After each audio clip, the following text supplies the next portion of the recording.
Assalamualaikum warahmatullahi wabarakatuh. Salam sejahtera bagi kita semua. Shalom, Om Swastiastu, Namo Buddhaya, salam kebajikan. Yang terhormat Dewan Juri yang saya hormati, seluruh panitia penyelenggara lomba orasi dan hadirin yang berbahagia dimanapun Anda berada.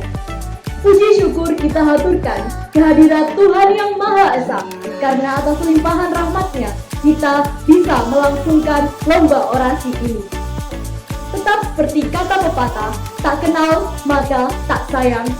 Saya, Berliana Cahyani dari SMA Negeri 1 Tuban, dalam rangka Hari Bakti Adiaksa ke-62 akan membawakan sebuah orasi dengan judul Komitmen Kepastian Hukum, Game of Change. Hadirin yang saya hormati, pada bulan Maret, tepatnya sekitar 2 tahun yang lalu, Indonesia berjuang keras untuk menghadapi pandemi COVID-19. Pandemi COVID-19 memukul perekonomian nasional menuju resesi. Salah satu kendala terbesar dalam pertumbuhan ekonomi nasional dan kemajuan suatu bangsa adalah masalah hukum atau legalitas. Berbagai regulasi telah dikeluarkan untuk meredam gejolak ekonomi tersebut. Di tengah kondisi tersebut, kepastian implementasi regulasi menjadi hal penting yang dibutuhkan agar tidak membingungkan masyarakat.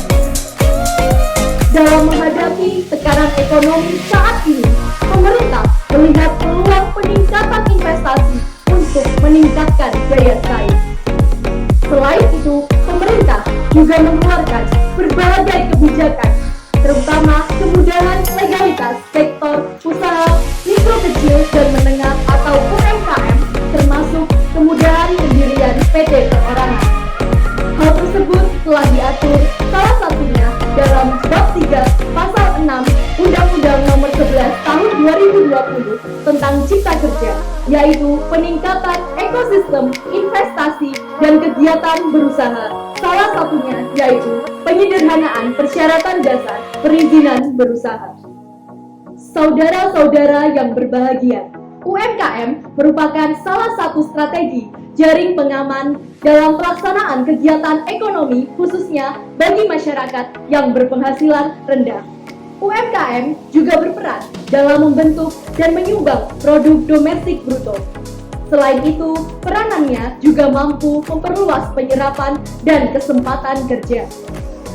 Beberapa tahun yang lalu, sebelum diundangkannya Undang-Undang Cipta Kerja, ketentuan mendirikan PT harus didirikan oleh 2 orang atau lebih dengan jangka waktu mengurus akta kepemilikan yang cukup lama melalui notaris.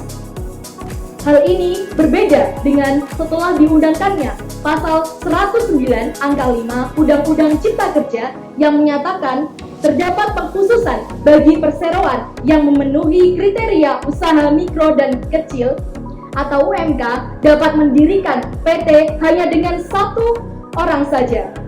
Pemerintah juga memberi kemudahan untuk mendapatkan akta kepemilikan PT dengan hanya membayar PNBP atau penerimaan negara bukan pajak sebesar 50.000 saja dan disahkan secara elektronik melalui Kemenkumham. Hadirnya entitas baru, Badan Usaha Perseroan Perorangan, akan mempermudah pelaku usaha untuk mendaftarkan usahanya berbadan hukum tetap serta dilindungi oleh hukum. Hal tersebut ditujukan untuk menambah minat pelaku UMKM. Seperti yang kita lihat, saat ini banyak sekali bermunculan startup atau toko-toko kreatif. Hal tersebut merupakan bagian dari dorongan pemerintah dalam rangka pemulihan ekonomi nasional.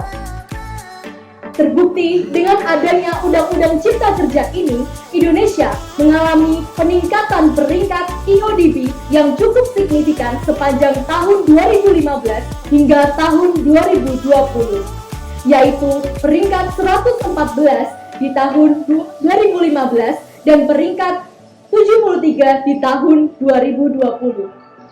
IODP sendiri, yaitu Easy of Doing Business, merupakan indeks yang dikeluarkan oleh Bank Dunia terkait kemudahan berbisnis dan berinvestasi. Oleh karena itu, Omnibus Law ini atau Undang-Undang Cipta Kerja ini tentunya sangat memangkas proses perizinan kegiatan berusaha dan berinvestasi.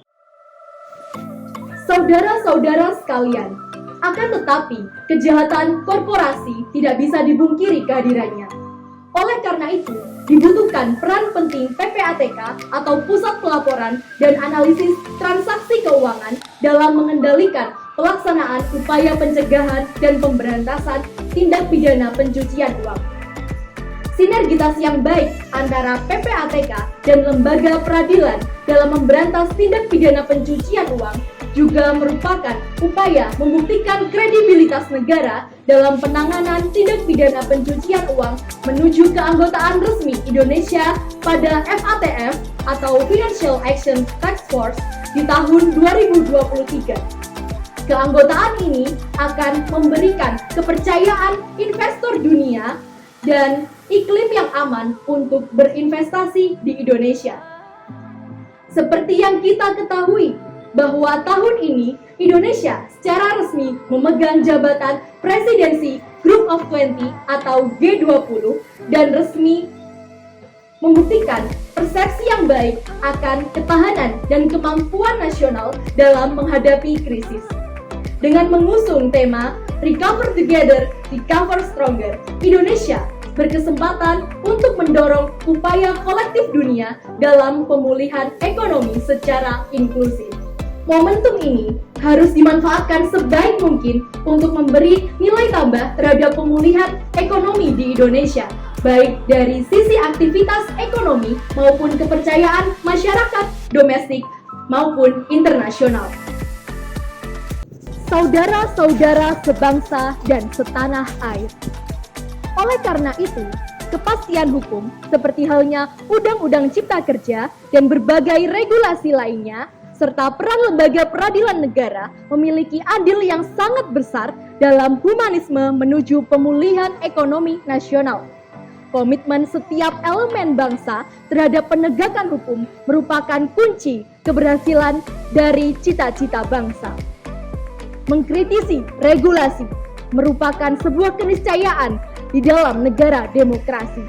Akan tetapi, kritik yang tak berdasar merupakan sentimen yang merusak ruang demokrasi. Maka dari itu, jadilah demonstran yang bijaksana, yang bukan hanya mengekor pada anarkisme unjuk rasa yang buta.